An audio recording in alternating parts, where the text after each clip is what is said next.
Okay. Well, welcome everybody. So today is May 12th, 2023. This is near the end of our MCC spring quarter. We're not done yet, but we're getting close.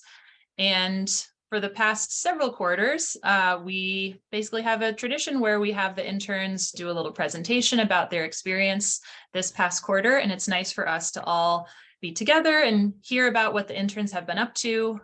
So at Metro, of course, we're spread out over many different campuses. So interns often maybe don't know what the other interns are doing, and same thing with instructors. So this is a really almost like a little celebration, a little show off time to know what everybody's been learning and yeah, what they've been working on. So we always like to hear from the interns. All right, so this quarter we had 6 Noyce interns, and you'll hear from each of them today. We had Daniel, Janine, Brad, Rainey, Lee, and Brooke. And between those 6 interns, nobody was brand new this quarter. Everybody was returning. So building on the experience they had already gotten, some for over a year, some just maybe another quarter. We had interns spread out over the Elkhorn campus, South Omaha campus, and Fort Omaha campus. Each of the interns was matched with a faculty mentor, but every single intern worked with more than one faculty member in some way, helping with different classes, maybe working in a math center, maybe helping with outside preparation for lesson planning or designing activities. So there's just been a great variety of work that the interns have done. So I just want to say thank you to all the interns for the way that you've helped us and helped us with our classes and been a part of our community at Metro. And thanks to the instructors who have been working as mentors. So we really appreciate you as well. All right, good. Well, I'm going to pull up the agenda of our order of presentations today. This is flexible. We could rearrange if we need to, but this is the plan. So I have Daniel presenting first, and then I've allotted about 10 minutes for each person. It's okay if we don't stick to that exactly. We have time, but that's our rough plan. So then we'll have Janine go next, about 12:15, then Brad, Rainey, Lee, and Brooke. And then we'll have some time for any additional discussion either throughout the presentations or maybe a little bit at the end. We'll probably be done by 1:15. And then those of you who are Noyce mentors, if you could just stick around and just talk to me, that won't be recorded, but just a little Noyce mentor check-in at the end, and that'll take us to 1:30. Okay, so that's our plan. I'm going to close my screen now and making sure Daniel is here. Oop, I'm not seeing Daniel. Okay, well, we're going to change our order. All right, let's see. Who did we have next? We'll switch around a little bit. Janine, are you up for going first? Okay, we'll have Janine present first today. Okay.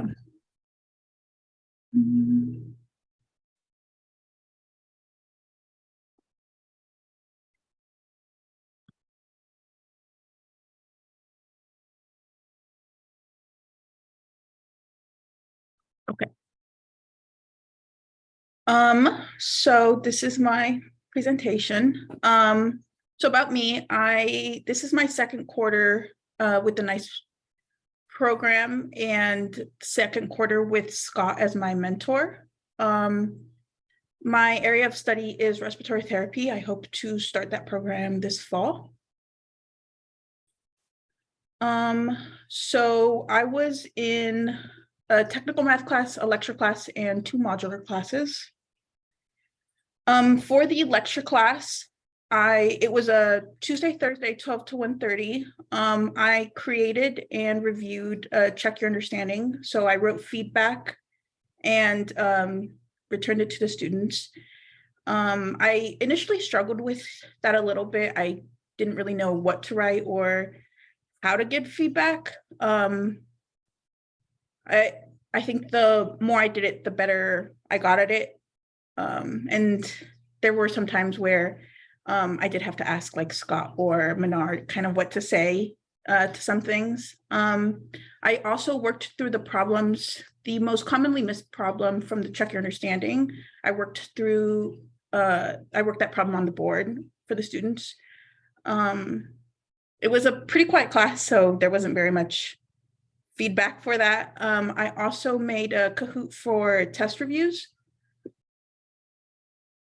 Then I had Michelle and Scott's modular classes. I initially started with just in Michelle's modular class, but it was a pretty small class. So I ended up kind of splitting up my time between Scott's technical math class and Michelle's modular class. In both of them, I kind of, same as every modular class, you kind of walk around, put in test questions or put in test passwords. The technical math was interesting. That was my first time doing a technical math class. Towards the end of the program or like the class, they have like geometry and trigonometry, which I wasn't so comfortable with helping. So there was those students that Scott ended up helping a lot more. And then there was the modular math class with Nathan. He also had business math in there. Same thing with business math. I wasn't too comfortable with all the formulas in business math, so that was kind of more Nathan helping them. But same as every modular math class, kind of test passwords and kind of walking around. And so this is my last quarter doing the Noyce program. So I guess I kind of just wanted to share my experiences.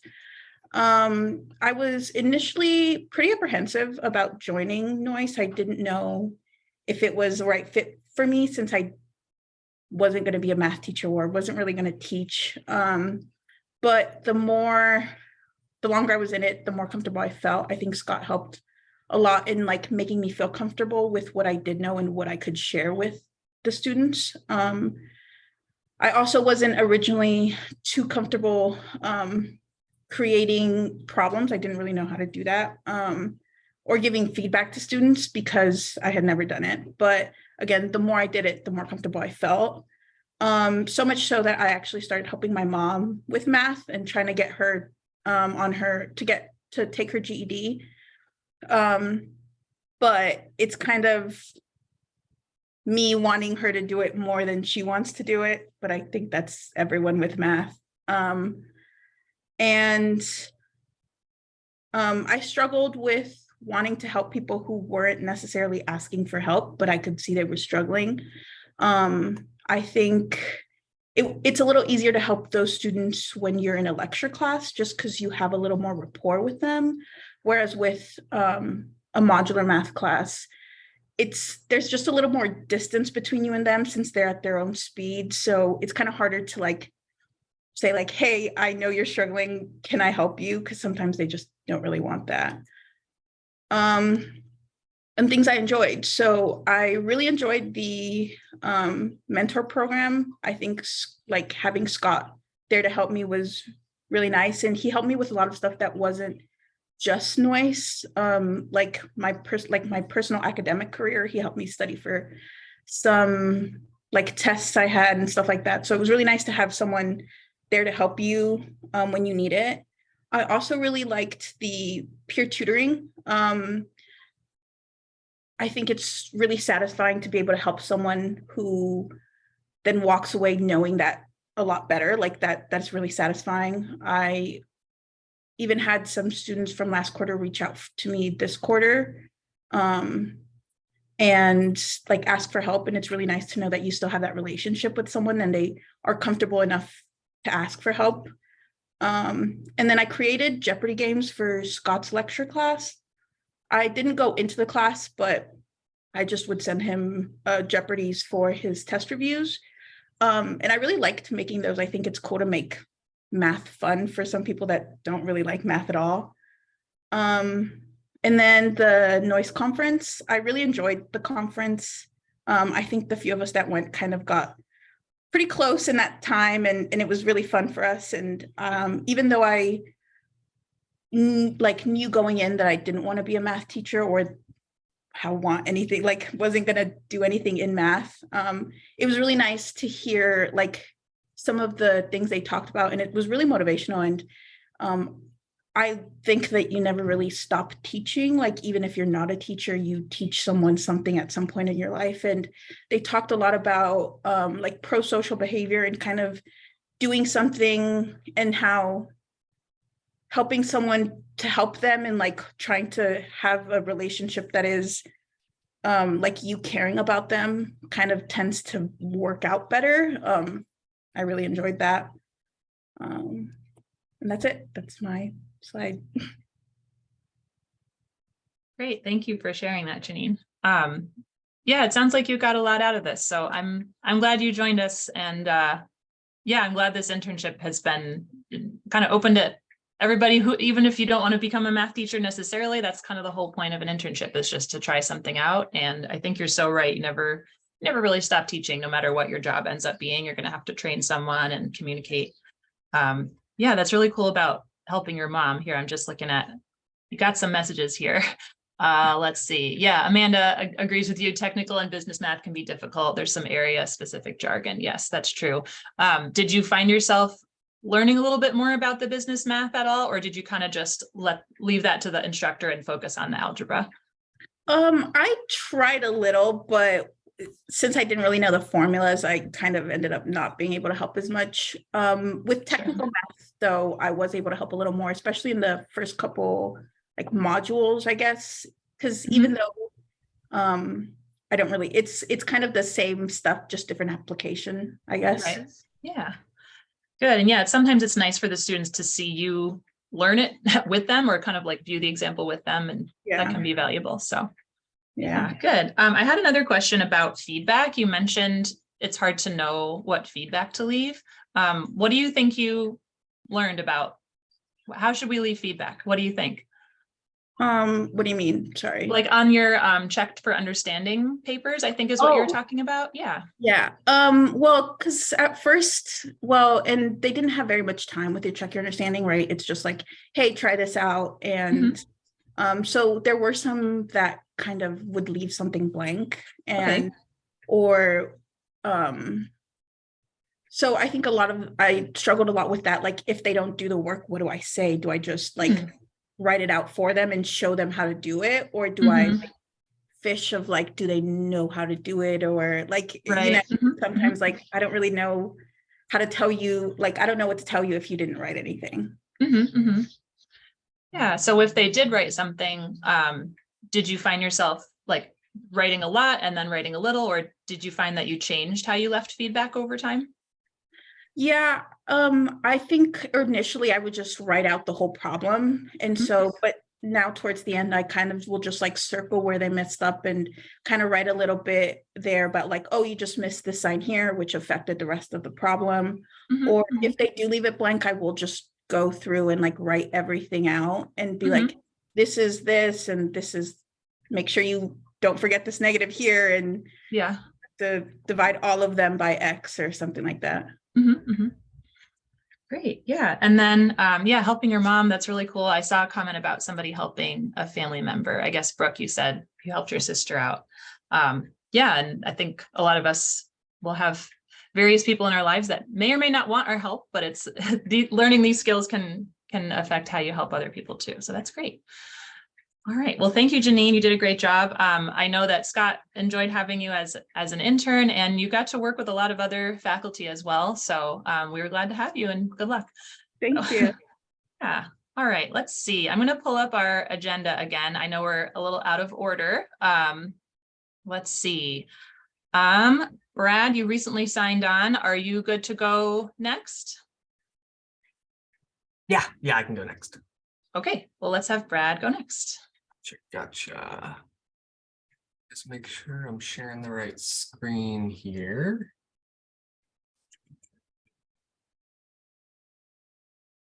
This is the one. Okay. Go to slideshow. Make sure I have this open. Okay, so for my final presentation, in the past, I had looked at kind of what I should have done and what I could have learned, things I wish I would have known, and things like that. And then I kind of looked at what I was doing in the here and now, and kind of just more present things. So for the final presentation, I decided to kind of look forward and think about something I had never really thought about thoroughly or had a plan for, which is what happens after I get my bachelor's and I actually want to start teaching. Because as much as I wish I could just get my diploma and walk into a school and say, hire me, dang it, sadly, it's not the way it works. And sitting in a call full of teachers, most of us know that. And I did a little bit of research. So after a bachelor's, what do we do? Well, the first thing we need is we have to get into a teaching program, and we have to, start going for our licensing and all that. So teaching programs, it's not something you do strictly after your bachelor's. In fact, most of the time, you're going to want to do it while you're already in your undergrad program, and you can get it, partially done or, done by the time you get to your bachelor's. A lot of teaching programs go a lot, degree-wise, stuff like that. But for technical fields like electrical engineering, some health sciences, you can actually substitute your work experience for, part of what you would need for your teaching program, kind of like how an endorsement works, which we will get to on our next slide. But otherwise, listed below, I have the colleges that were listed by the Nebraska Department of Education that have teaching programs that are accredited that, you can get your teaching license from.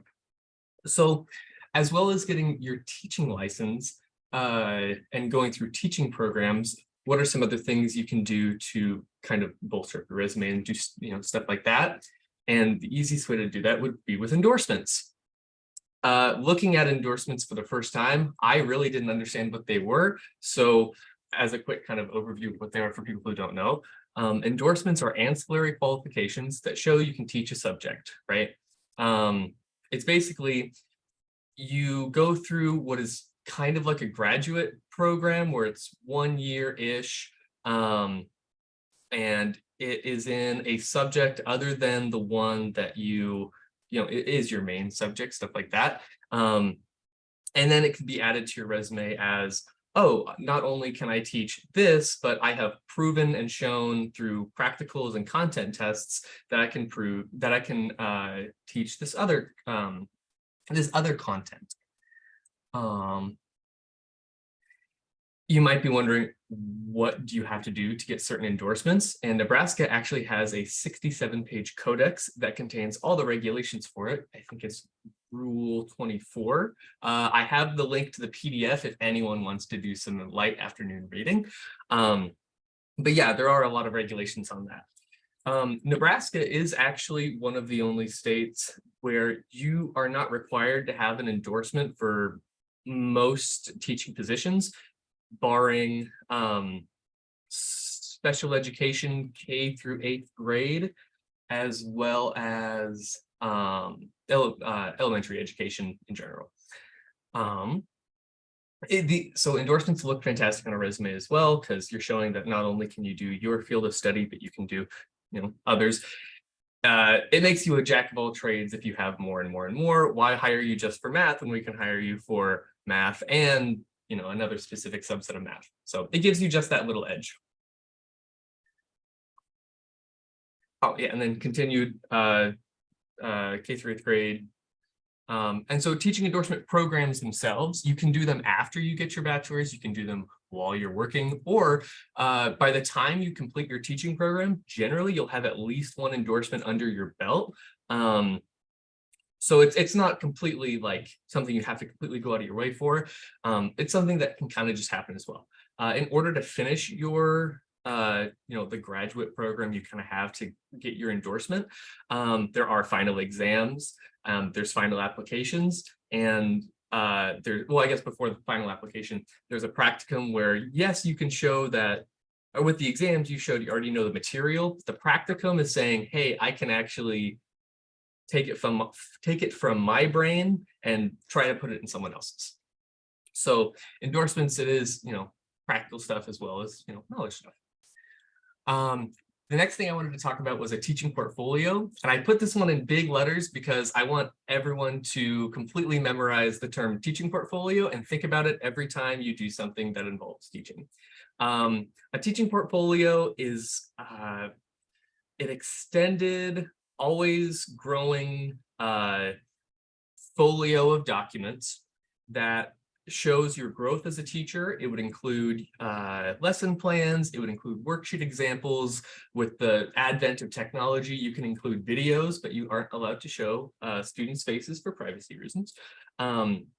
But your teaching portfolio is mainly, if for yourself, you can see how you have grown, but for employers, it's also, here is what I can do, here's what I've done in the past, here's how I've grown, and here's kind of what to expect.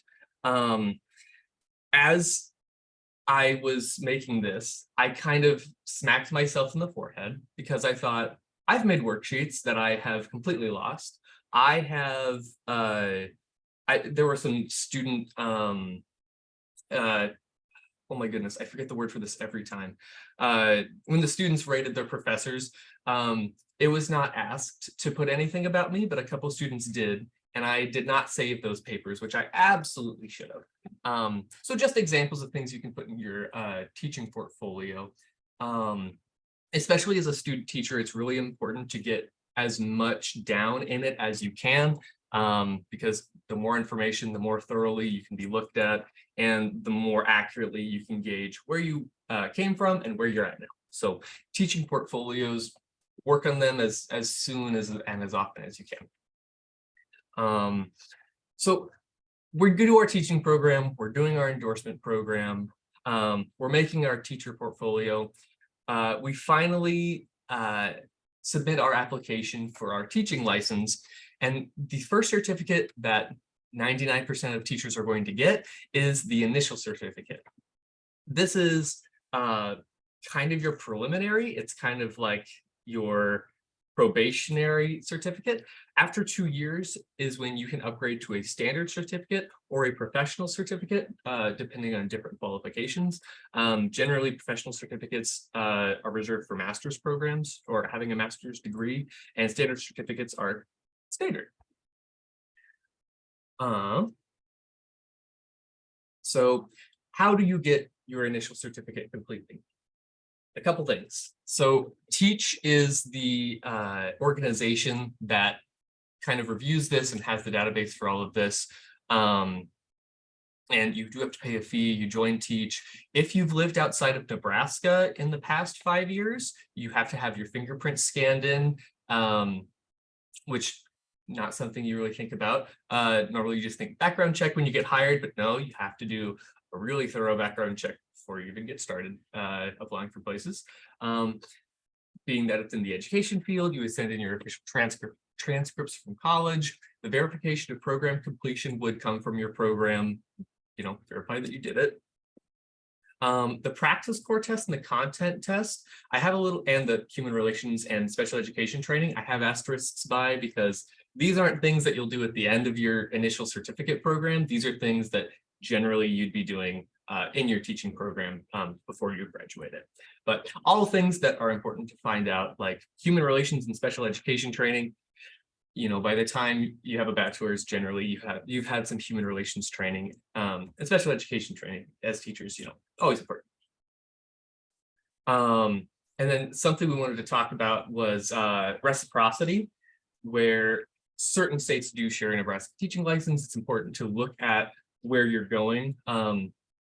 If I remember correctly, Emily, you had your teaching license in, was it Rhode Island? Yep. Yes, you're bringing back memories. Yes. Sorry. Teaching. No, it's good. I had my license in Rhode Island, then only taught there for a little bit, ended up teaching in Massachusetts, so had to take a different test, then came here and had to do one more thing to get certified here. So yeah, each state has their own thing, and there's some reciprocity, but there's often like one extra thing that you have to do. For me, I either had to take an extra class or write a paper about a certain topic. I think it was special education or something. So okay. Yep, that was a while ago, but yes. So it's another important thing to look at if you're going to be moving somewhere else out of state, or if you're going to be taking a program in out of state to go back. It's just something that's pretty important to look at. The next thing that kind of is a miscellaneous tidbit that maybe not every person going through student teaching will know, but you don't get paid for student teaching at all. And generally you're working over 40 hours a week, very tiring. You're working, with students, you're gonna hang your head a little bit. Because you don't get paid at that time, it's important to have a little bit of a stack of cash beforehand, or get really good at not sleeping and working an extra part-time job. So something to pay attention for and just have something saved up, right? And then to kind of just close off, I am not an expert. Everything I just said is mostly correct as I've researched, but in a room full of way better experts, I would kind of like to turn it over to the floor, say thank you, and then ask for anything that you guys have that can kind of make this presentation. Anything you guys have to add. Yeah, I remember that about student teaching. Like, oh, I had to pay to do it. Yes, it's a class. You're paying for a class. So Right. yes, but just like with interning or student teaching, yes, you're working. Also, in this case, unlike the internship that you guys are doing now, it's more work for the people working with you as well. So you do have to pay, but yeah. I know there's others here who have had some experience teaching high school. Anybody else have anything to add? Any other insights?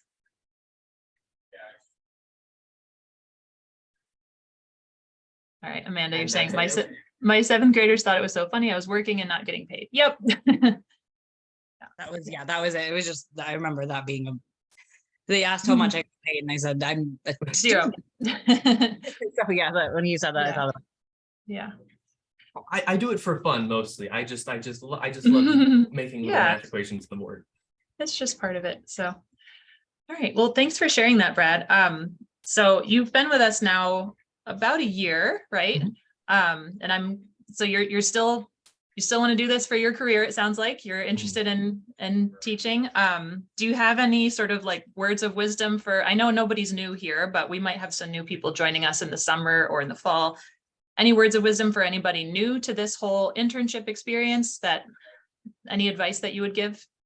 I think, so my philosophy that I kind of started with was trying to get students through classes, and more than anything else, kind of think about how you can facilitate a good classroom environment. And how that has kind of changed till now was I have less specifically tried to accommodate absolutely everything and kind of draw myself out, because I'm just an intern in this. It's important not to get caught up in every student who may drop, or some student who works with you really well. You see a lot of improvement and then you see them drop, which is always kind of disheartening. It's important kind of not to get hung up on those, and rather to always keep looking at what's the next thing that needs to be done, what's the next thing you can do. Sometimes you can't do anything.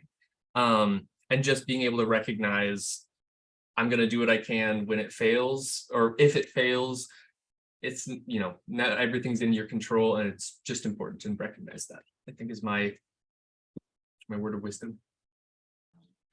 Sounds good. Great. Thank you for sharing all of that. And then I guess my last question is, what are your plans for the near future, whether it's summer or just the next year? Are you going to be here at Metro continuing your coursework? So I applied for the peer tutoring position at the Elkhorn Math Center. So hopefully I get to keep working with students there. Yeah. Otherwise, it's that, continuing education at Elkhorn, doing college chemistry and calculus finally over the summer, which will be nice. I'm just looking forward to continuing, I guess. Great. And then eventually making your way to UNO, maybe a year from now? Yes. Yeah. Like that. So you mentioned Dr. Gomez-Johnson in your presentation. So yeah, that's a good name, Kelly Gomez-Johnson. And there's other math faculty at UNO. Stay in touch with them, because you will have the opportunity to benefit from the Noyce scholarship when you do get to UNO. So that's definitely something to keep in mind. So Sure. Great. And then, yeah, I wasn't super sure about the grandfathering in or not, so just kind of. No, yeah, I wouldn't call it grandfathering, but we know who you are, so that's a Oh, good thing. fair, yeah. But no, there'd still be an application, but yeah, we can talk more about that. So, Sure. yeah. Great. Well, thank you, Brad. Let's see. We're going to have Daniel present next. Hello. I don't know why my camera isn't working, but I have my presentation ready, so I can All right. get that ready for you guys. I'm sorry I'm Okay. so late. That's okay. My computer is showing it's 11:30. I restarted it and it's not good. Oh, no. Okay. Okay. Well, glad you're here. Uh,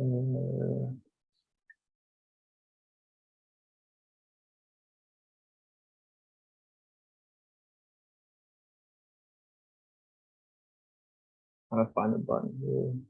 Okay. Share screen. Oh.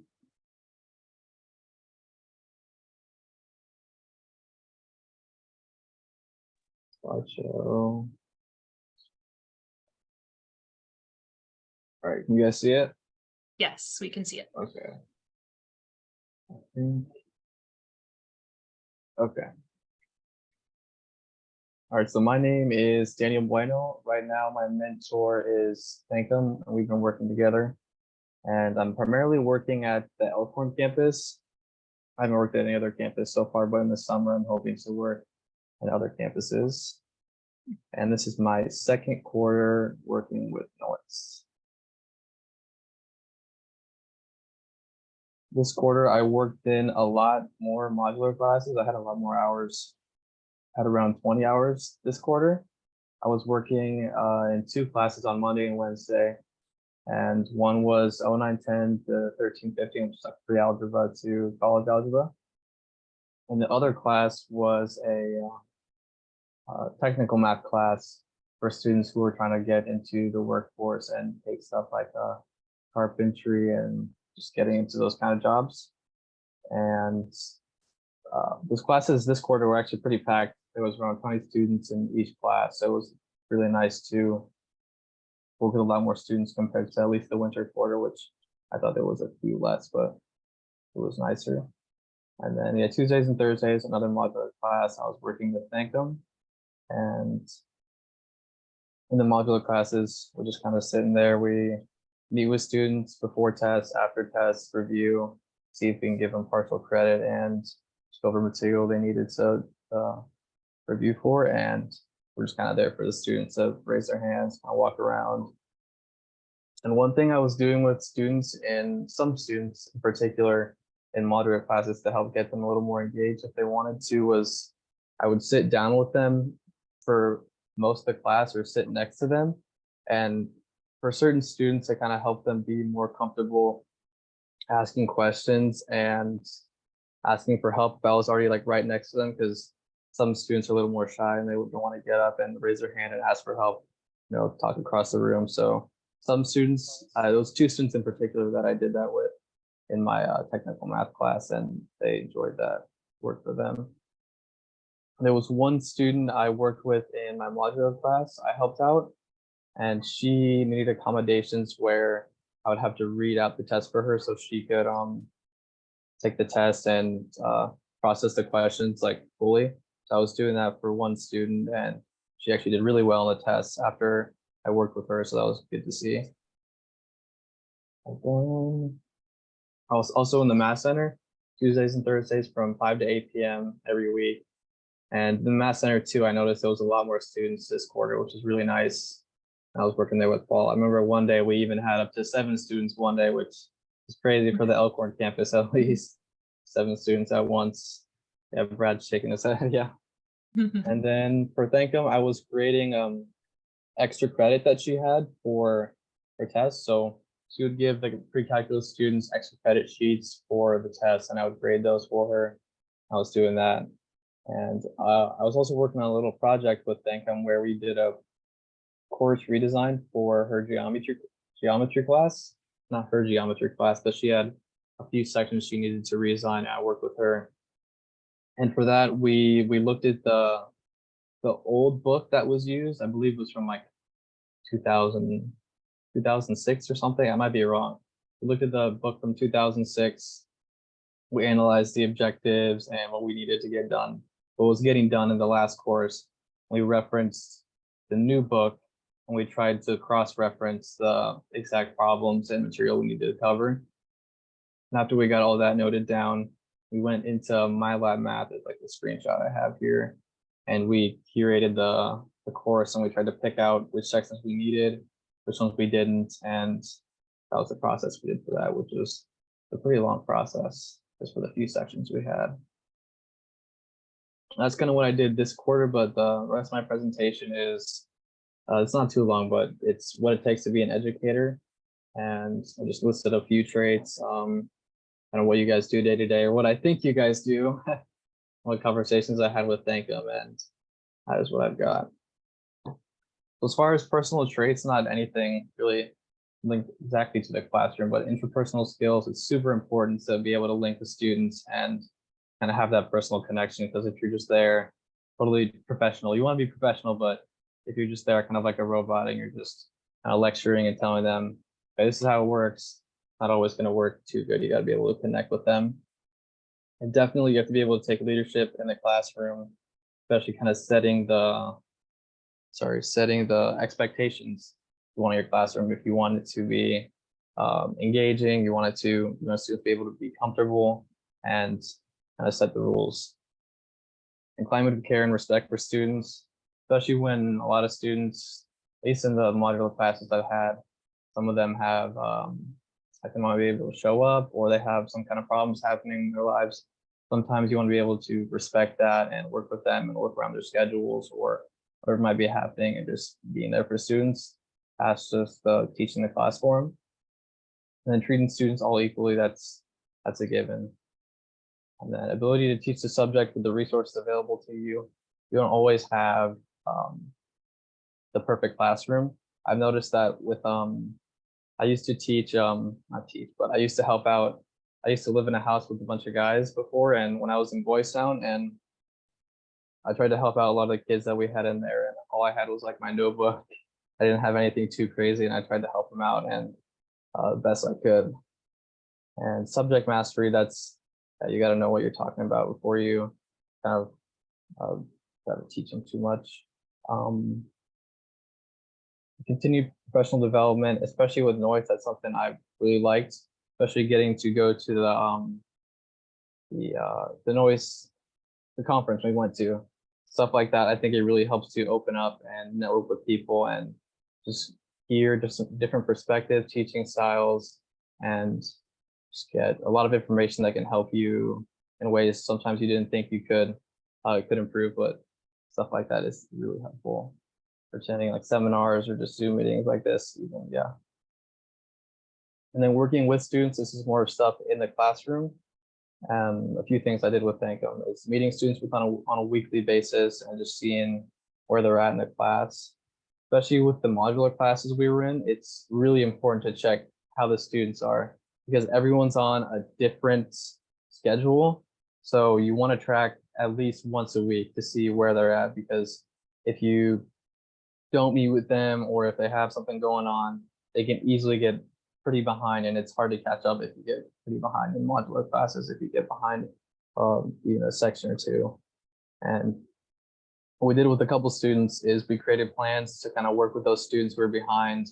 And with Thankum, she would have students either take exams or work on that classwork in other periods she was teaching. So if she had students in her Tuesday, Thursday class, she would have opportunities for them to show up on her Monday and Wednesday class and take exams in the testing room there. And similarly, I would offer they could take exams with me in the math center when I was there Tuesday, Thursday, so I could proctor them. They could get caught up, and I was working with a couple students like that. And one student I was working with was pretty behind, and he ended up catching up, and he's on track to pass the class this quarter. So I think that is pretty good. And then helping students plan for future classes or enrollment. A lot of students, especially community college, they might not know what they want to do or how they want to progress, and they can talk with advisors too, but it's always nice to talk directly with your teacher and see what kind of opinions they have, especially if they're trying to pursue a similar path in their career. And just offering times outside of class to help with material. Sometimes, well, some students I've given them my email if they want to reach out with help. And well, I've given my email to a couple of students. Not any of them have reached out for help through my email, but I know Thankum does Zoom meetings, so stuff like that is definitely helpful to students who need extra help, or they can just show up to the Math Center, which a lot of students have done. It's nice. And then teaching to and accommodating students who have individual needs. I think this one is definitely probably one of the harder things about being a teacher, especially when it comes to students with disabilities. I know I've worked with the student a couple of times in the Math Center with Paul. I forget his name, but he's partially blind, and I know he has the paper and gonna blow it up for him and make everything a lot bigger. I think as a teacher, as an educator, that's a really big challenge, is figuring out how you can cater to those students and just do the best job you can to help them understand, because it's not something I think teachers are necessarily trained for. Unless I'm wrong. Okay. And then teacher work, responsibilities you guys have outside of class, grading student work. And the short amount of grading I've done, I haven't done too much. It can definitely eat up a lot of time if you have a lot of papers and if you're writing kind of the same feedback over and over, especially if you're doing handwritten work. It can take a long time. Creating lesson plans. Yeah, lesson plans, especially if you're planning out a new course. I imagine those can take a while to make, but lesson plans are given for any class. Same thing with assignments, especially if you have to curate it or change material like from quarter to quarter if you're getting feedback on a question or two or something that might be not right with the course. Kind of the same thing as redesigning courses or making a new course like that geometry course that I was talking about. And there's the given of writing emails to students to other faculty. I know I've seen the emails you guys have. Like, I guess I'll thank them's email. She had like 1,000 unread emails, which are probably pretty old or something, but yeah, I know you guys are pretty busy. That's all I have for this part of the presentation. If you guys want to add anything else that you guys do that I didn't list, I'd appreciate that. Wow, thank you, Daniel. Good job. There's something a little bit validating about seeing that really long list. Like, yeah, we do a lot. So can I ask Daniel a quick question? Yes. Because I see Daniel listed tracked students' progress on a weekly basis. I'm a little curious. What did you actually do, and did you need to communicate with students, or the instructor will do that? Well, me and Thankum, we would do that together. So we would look at the MyLab Math, the grade book, and then we'd look at the syllabus to see where they were on track. Because in the modular classes, there's probably the students who are taking 4 different classes. We have to look at the syllabus, and then we have to look at where they're at in MyLab Math. And then we kind of sit down with them and just check what section they're on and how they're doing with the section. Usually students are either on track or they're a section or 2 behind or ahead. So with students who are ahead, they're okay. With the students who are behind, we try to motivate them to obviously try to get ahead, and we offer the times where Thankum has other classes where they can work or take exams to catch up. Because I think the big killer for a lot of students is they might be wanting to catch up. When they get to a point where they have to take an exam, they're waiting for the next class period, so they can't exactly hop in and work on the next module because they have to take the exam before they progress. So that's why we try to offer the other times to get them caught up. So Dr. Samuel will then send student email, or you would try to phrase up an email to students? Sometimes I send emails or talk to the students in person, how they can make up the sections they are behind. So sometimes I set up Zoom meetings to talk to if they are not attending the class. Sometimes I set up the Zoom meeting to talk to the student. I think, Daniel, this is a very good experience for you, because I think this is one of the important parts of teacher to get students back on track. Yeah, good. Thank you. And Daniel, I think you have one more slide, career goals. I do, yeah. forgot about it there, but yeah, I have one more slide. It's just the goals I have for the rest of this. It's just get students to be more interactive in modular classes. One thing I Oh yeah, clicked go out back. of it, screen just turned black. Yeah, just press the left arrow. Oh, Okay. you're doing it. Oh, okay, I see. Sorry. Yeah, so in the modular classes, obviously, I think it's kind of hard to get the whole class or students to be interactive with each other. But one thing I kind of want to work on, especially in the modular classes, maybe getting doing more board work or just writing stuff on the board. As last quarter, I was working with another teacher, Mr. Fricky, and he did a lot of work where he would do board work for students instead of just sitting right down next to them, which sitting right down next to them is perfectly fine too. But I think the board work might be a way to get them to be a little more interactive. But just kind of brainstorming ideas to try to get the students to be more interactive. Like the idea I had to sit down next to certain students if they wanted to, or I could just kind of help them throughout the class period. I think that's kind of good. But with the modular classes, I think it's just a challenge to get a whole class to be interactive. Some periods are really good, but some periods are dead and dry. So I think it's just touch and go. But another goal I have is to work at other campuses, just meet a lot more faculty and people in this community. I think I'm going to be working at Sarpy or Ford during. I wanted to work at either Sarpy or Ford during summer. I haven't got the hours yet, but I'm hoping to. And then determine a specific major. As far as major right now, I'm thinking to do engineering education. I'm not totally sure exactly what type of engineering yet, but I think that's the field I'm set on. So just a goal I have is just pinpoint exactly what I want to do and then just do some more research there to figure out my plan. And then just continue working with Noyce during the summer, maybe during the fall or however long it goes, but that is what I want to do. Sounds great. Thank you, Daniel. And I just made a note about working at other campuses. So we're in the process of scheduling for summer. So I just wrote down you're available to work at Sarpy and Fort as well as Elkhorn. Is that true? Or do you want to focus on one more than the other? I mean, Elkhorn is the closest to me, and I think Sarpy is the second closest, but I would take hours at any of them. Okay. Well, yeah, that's good to know. I was nodding my head, but I realized my camera's not. You can, yeah. Yeah. Okay. All right. Yes, and Amanda is making a note. I was going to mention this too. Thank you. In the AMATIC newsletter, that's the American Mathematical Association of Two-Year Colleges. Daniel, your article was published, which is really cool to read. So you wrote a little article about your own experience at Boys Town. There's a nice picture of your graduation. So that was really cool.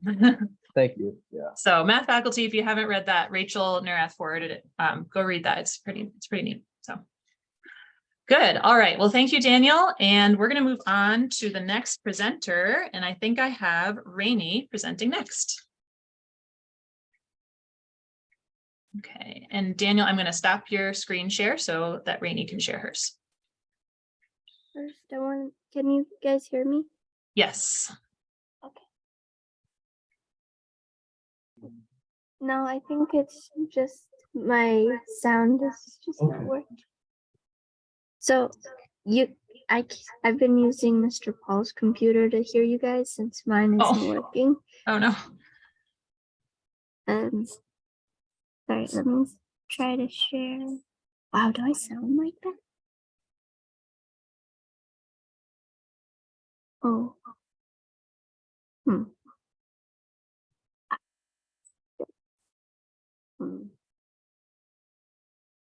No.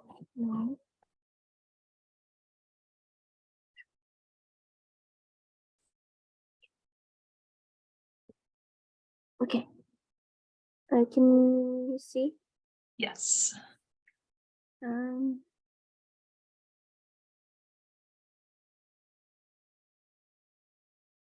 know there's a play function on here.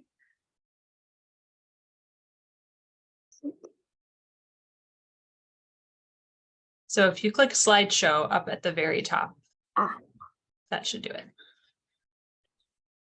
And then from current slide. Can you see it? Yes. Okay. Hello, my name is Rainey. I've been interning with Amanda Olson and Candace Arnold this quarter. Okay.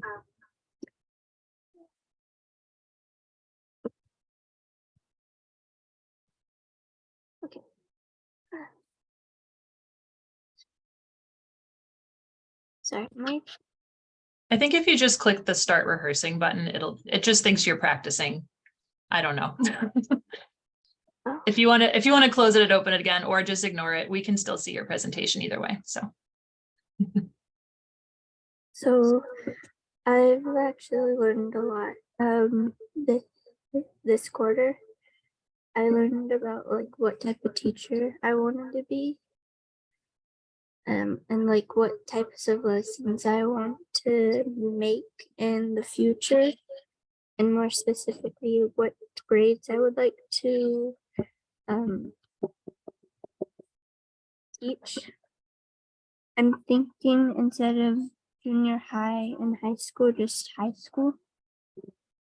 I learned about I've had actually a lot of conversations with Miss Olson about like different homework formats and how I would like to have everything available on Canvas throughout the year until the due date, and how my or like what type of policies I would have for and if someone was absent, or if they needed more time for an assignment. So like if they couldn't make it to a test and they needed more time to submit it, like how I would want to have maybe at least a day's notice, that type of stuff. I also talked about making group projects inside of classes, but also not having it so that people would be put on the spot presenting. I would put students in groups and they would make an equation and solve it together and then present it to the class, but they would discuss who would do what, those types of things. Oh. Okay. I've gotten better at presenting on the board and explaining equations and how to solve them. The only difficulty with the board is that it's too tall. It was just a little shorter, it would be so much easier.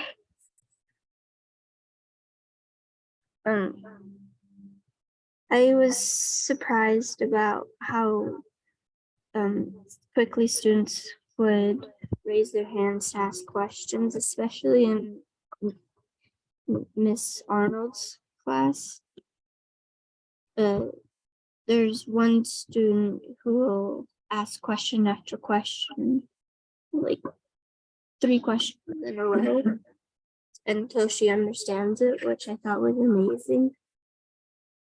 And I was also a little surprised how quickly they would pick up on mistakes or concepts.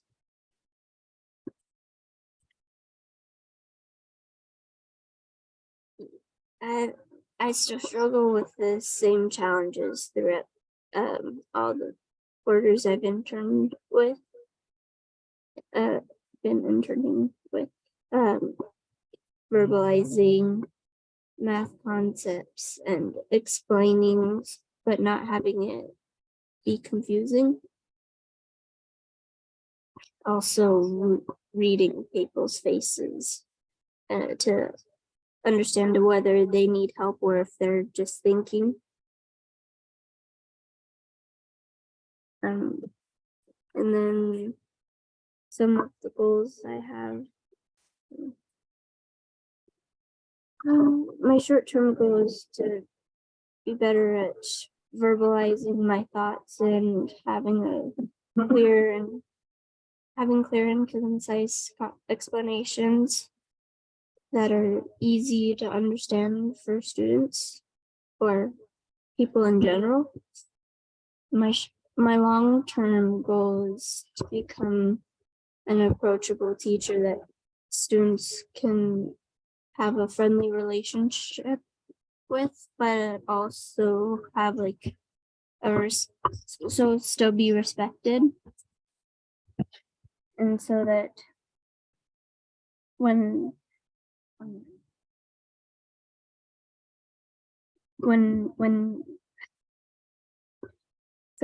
I teach, they would not have difficulties walking up to me or be afraid to raise their hands in the classroom. And that's not best word to describe it is like goof off or be disrespectful while in class. Is kind of a relationship I would like in a classroom, because when I was in high school, students would give instructors some trouble. Yeah.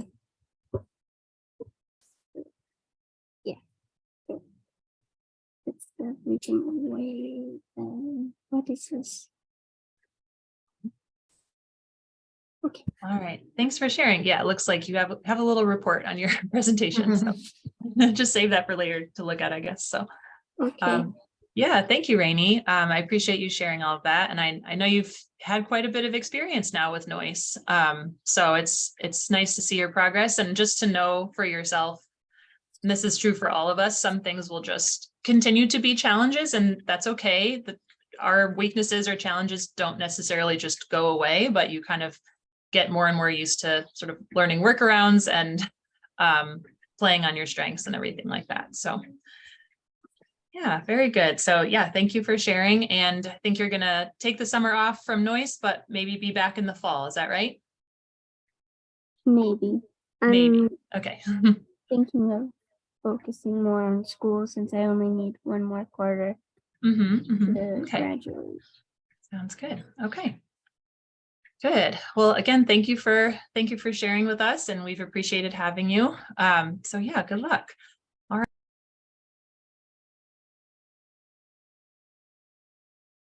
You're on mute, Emily. I know, I'm sorry. I clicked the wrong thing. You'd think I would know better than that. Sorry, looking at my agenda. Looks like we have Lee up next and then Brooke after that. So Lee, are you ready? Yep, I'm ready. Great, let's go. Okay, can you guys see that? Yes. Okay, cool. So I am Lee Hicks, and this is my presentation for the spring. So I thought I'd do like a little overview of what I did this quarter. Oh, if it works. Okay.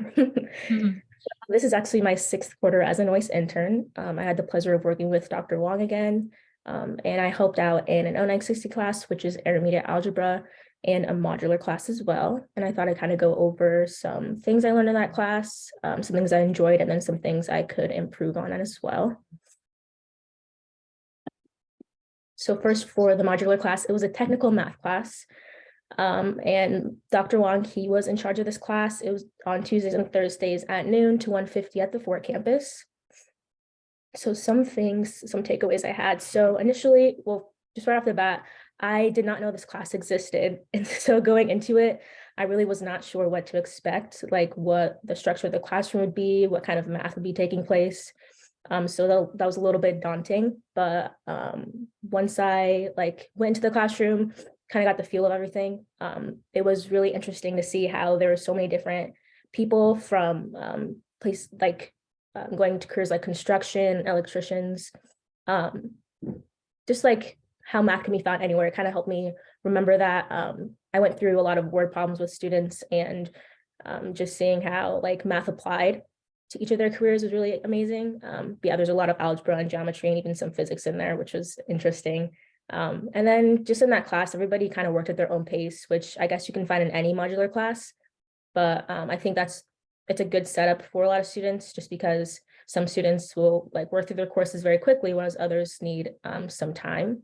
And so just being able to witness all the students working at their own paces and like kind of going back and forth between students on different courses, like some of them get through, some of them would be like on their last one while others are still on like their second. So it was just interesting kind of working with those students. And then some improvements. So in that class, I think one of my biggest struggles was kind of finding a balance of helping students out. I mean, kind of like walking around and asking if they needed help. That modular class, they were very quiet. And so I kind of felt awkward, like speaking in a way, like, I don't know, everybody kind of kept to themselves. They have their headphones in. And so just finding that balance, that kind of goes with the second point of building relationships with the students, but just being able to talk to them and like, not feel like I'm intruding. I think Dr. Wong, he did a really great job of like reaching out to the students and making sure they're on track. Even when it kind of seemed like they didn't like want to talk to anybody, he did a really good job of like reaching out to them and making sure they're doing okay. And yeah, that's one thing I can work on in the future if I ever work in a class like that again. And then onto the 0960 class. So this class was an intermediate algebra class. Dr. Wong also took lead on this. That class was on Tuesdays and Thursdays. However, I was only able to be there on Tuesdays. And it took place at 9 a.m. to 11:35.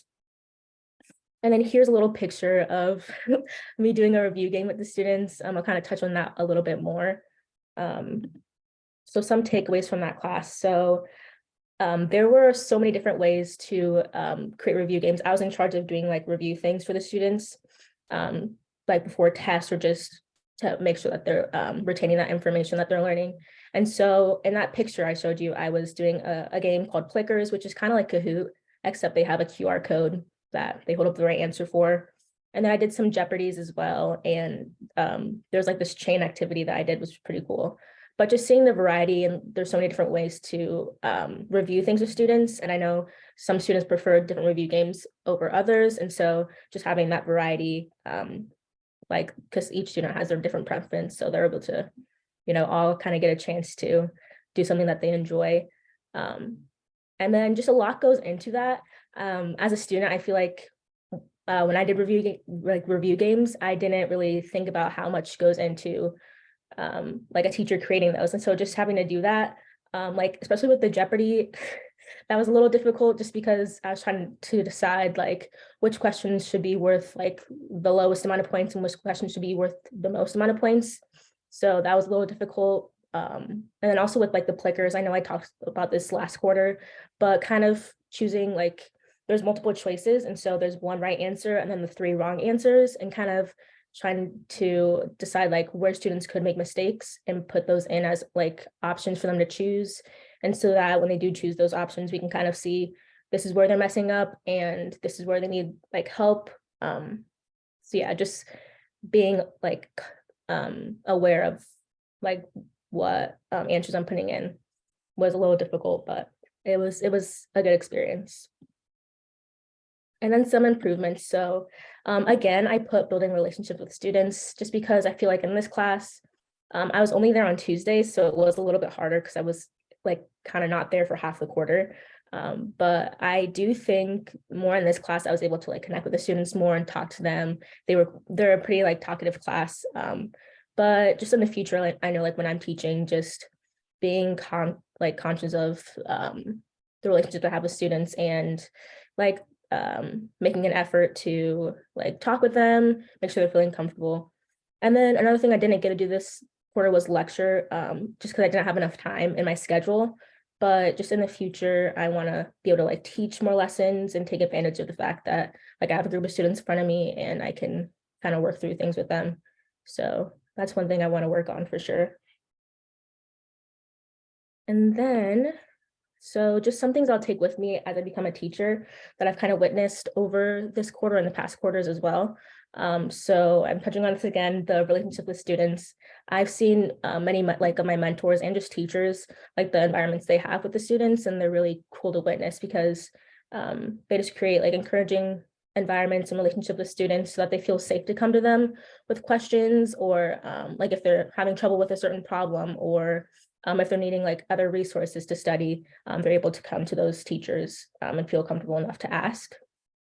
And then making students really think. So one thing I really like about Dr. Wong is that when he's asking students questions, he wants them to be like sure of their answer instead of like them answering a question with a question. And then like just making sure that it's like they know it's okay to be wrong, because I mean, at that point, we can kind of figure out where they need to what they need to work on, and then just making sure they don't make those mistakes again. But just like they can grow from those mistakes. And then having that consistency as well in a classroom, just because I feel like as a student, there's a lot of inconsistency around us. And so just having a consistent teacher who has that classroom where they're treating everyone equally, the lessons, like they're consistently showing up. I think that's very important as well. And that's something I want to implement in my classroom in the future.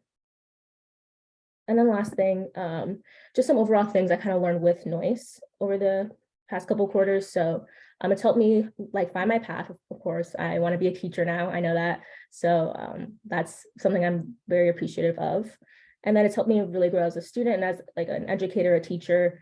I've gotten to witness a lot of different teachers teaching and kind of decide like what things I want to do in my classroom. And then just the opportunities I've gotten to, again, like watch professors teach, and then also go on some math conferences, which are cool, and being able to hear like different people from around the countries, different perspectives on math and how they use that in their career and everyday life has been very encouraging. So yeah, that is my presentation. All right, thanks, Lee, for sharing. I think you win for most quarters with us. So yeah, it's been great to have you all this time. And I think you're not necessarily going anywhere, right? You're going to stick around at Metro for another year. Is that right? No, actually I'm transferring. Oh, you are? Oh, okay. Yeah. All right. My information was wrong then. Okay. To UNO or somewhere else? Yeah, UNO. Okay. Okay. That's news to me. Great. All right. Well, good luck then. That's great. That's great. So you'll start in the fall? Yes. Okay, good. And then you'll have a summer off in between, or are you doing any classes in the summer? Nope, I have a summer off. Your face says, yes, I need a summer off. So Yeah. good. Oh, that's great. Well, we're really proud of you. You've come a long way. And yeah, I know you're going to make a great teacher. I know that earlier Brad was talking about student teaching, and I've made this comment before, but all of you have already had quite a bit more classroom experience than most student teachers have when they start. So you're already so far ahead of where you might have otherwise been. So anyway, I'm glad you've had that experience. So yeah, great job. Thanks. All right, good. We have Brooke up next, and Brooke, you are last but not least. Okay, perfect.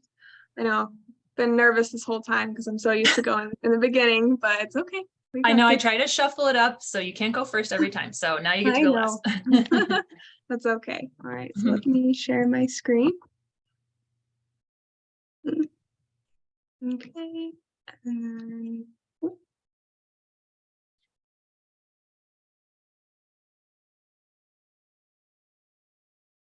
alrighty, so this is my Noyce presentation for spring quarter of 2023.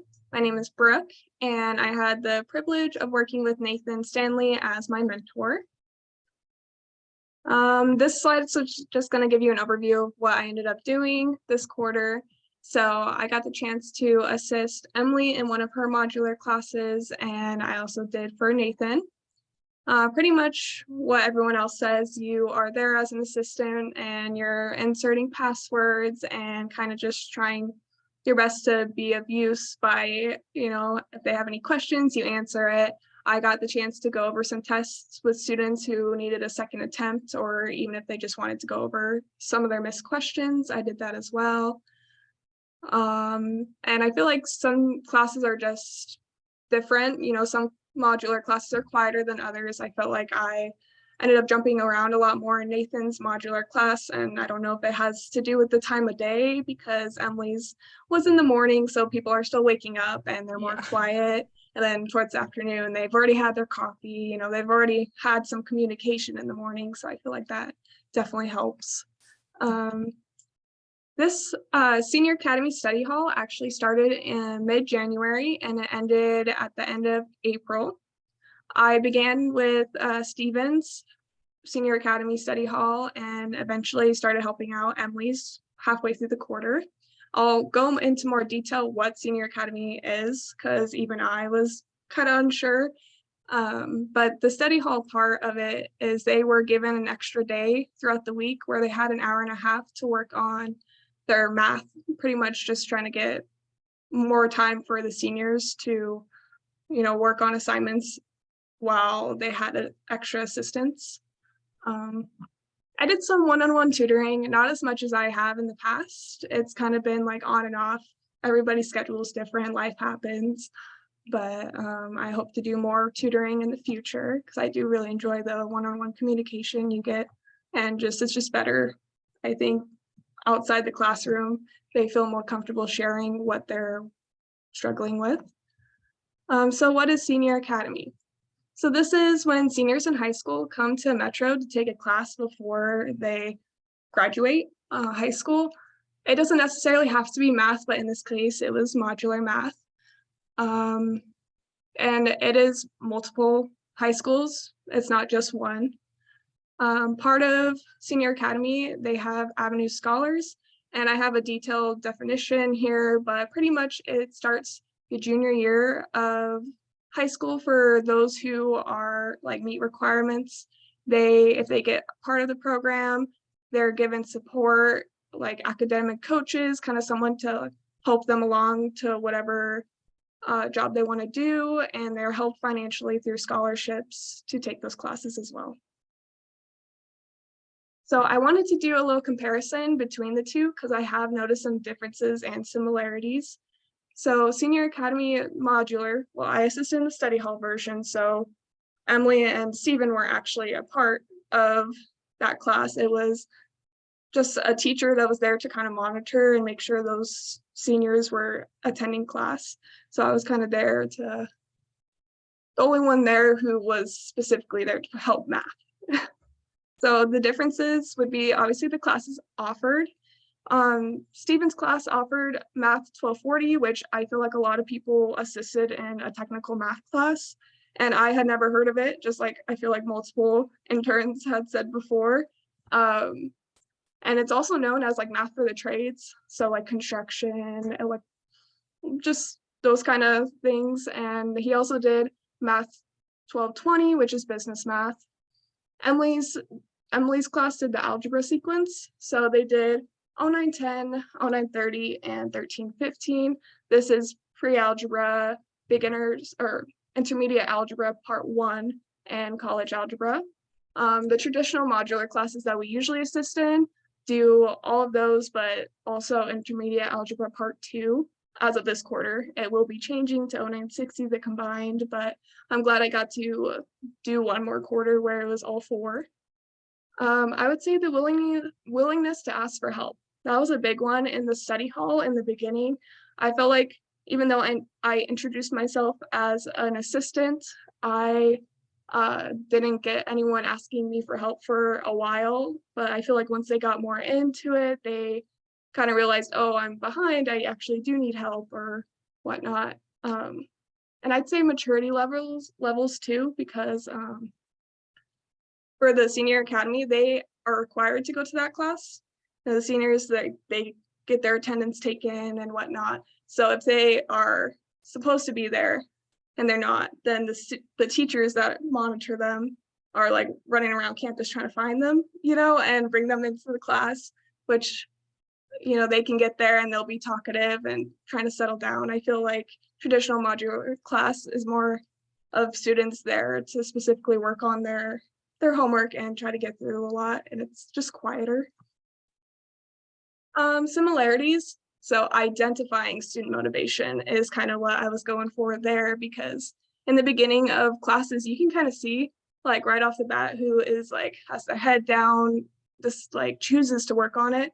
And even though they're not technically in their modular class, they're in study hall. So they should be working on their math and trying to get through, whatever they can in an hour and a half. And sometimes you can see students who are oh, I'll put it off. I have a quarter.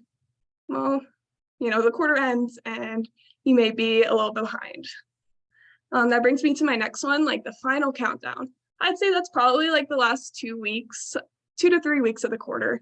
And I think it happens to a lot of modular classes where people are like, oh, I have a whole quarter to do things, like I can put it off. And then they're like, oh, shoot, I only have 6 classes left or 4 to get through 2 units. And it's basically how many assignments can I rush through in a week? And that's a problem with, I think, a lot of students face. They don't set themselves up properly to finish smoothly. And the style of class, definitely the same, because you have each student with their own laptop doing their interactive reading assignments and their homework, and it's just, it's up to them to see really how much they are willing to learn. Let's see, so what have I gotten better at? These kind of all connect together, at least the first 3 do. This is my 3rd quarter part of this program, so I feel like connecting with students has gone a lot easier. In the beginning, I was so nervous the first quarter, the first couple classes. I didn't know if I had the necessary skills to help them, as we still don't necessarily have better skills than the teacher, but we have gotten better at being able to help students. And being more confident has been a big part of that. If you act confident, like, students are more likely to come over or to raise their hand and like ask for your help specifically. Being able to identify different methods students are using. When I took the class, I always chose one method. I didn't care to learn the other one because I learned one method and I finished.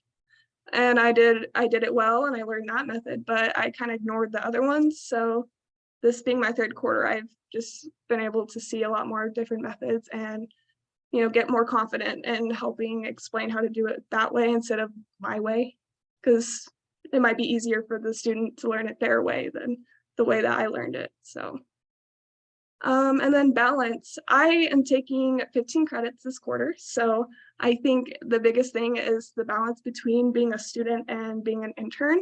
So this has been like the least amount of stuff I've done with the program, but I still feel like I set myself up to have new experiences with the program, but also do really well in my 15 credits worth of classes I'm taking. So I think the balance between the two is super important. Okay, so what have I learned? So responsibility for a student's grade falls on the student and not the teacher, or in my case, tutor. That has been something I am currently learning. I haven't fully learned it.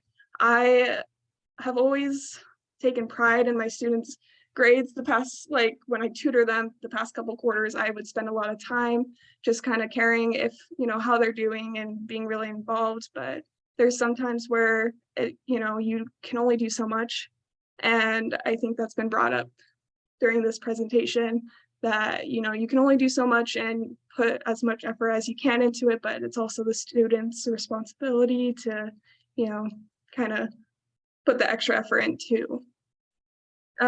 There is always something new in Nathan's modular class. He had a lot of 13, 15 college algebra students. So in the beginning, I think it was the 1st or 2nd week, we decided to do a check your understanding review worksheet for them. And we had, I passed it out to those students because a lot of them were in the C1, the first unit. And it was kind of just a review of, what they should have learned in 0931 or 0960. And we got to see exactly like what everyone's abilities were at that point and what they needed review on. So I feel like that was really useful for both me and Nathan to see. All right, well, that's it. Thank you. All right, thank you, Brooke. You have a lot of good insights that you've gotten. So yeah, thank you so much for sharing that. With the Senior Academy in particular, it's interesting to hear your perspective on that as well. And just a little bit of a clarification, Senior Academy is part of Avenue Scholars. So the Avenue Scholars is the bigger program. So some of us at Metro, whether we know it or not, have students who are in Avenue Scholars, and some of them, not all of them, started in Senior Academy, but not all. So anyway, yeah. Good. So Brooke, you'll be continuing in the summer, right? Yes. And maybe in the fall as well. So stay tuned for more details about that, I'm going to probably have you work with a different mentor. So you've kind of gotten to take the tour of everybody at South. I'm But excited. yeah, you've been a great help in our classes. I know the other instructors appreciate having you, and just, I do want to reiterate what you're saying. Some of the individuals that you've been tutoring are my students, and yep, it's up to them. That's on them to get the grade that they need, and you can only do so much. So we really appreciate you. So yeah. Thank you. All right, good. I see you're getting some messages here. I'm just going to take a look. Yeah. Yep. Good job.